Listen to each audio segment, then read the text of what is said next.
এই বাসটা দিয়ে তাকে ধরে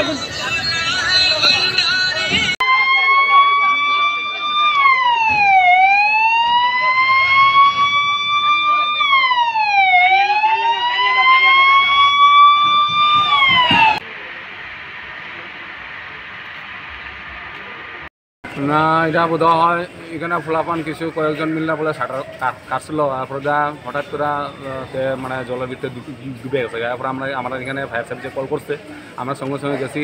তারপর আমরা এটা সার্চিং করে আমরা উদ্ধার করছি।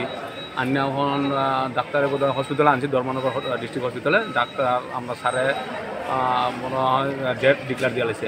স্যার যে আনছেন তার নাম কি? তার নাম হচ্ছে বিবেক কর, বয়স হল 15 বছর। আর বাবার নাম মন্টু কর, বাড়ি হয়েছে সাউথ নয়াপাড়া শ্রীরাম সরণি।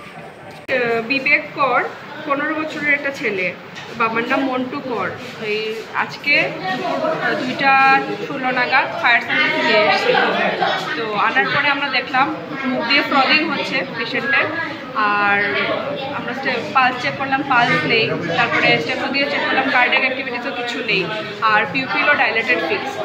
তো পুকুরে পড়েছিল আর কি পেশেন্টটা, বাচ্চাটা মনে হচ্ছে পেশেন্টটা এক্সপায়ার্ড। তবে পোস্টমর্টম করলে ফাইনাল জানা যাবে আর কি। পেশেন্ট এক্সপায়ার হয়ে গেছে।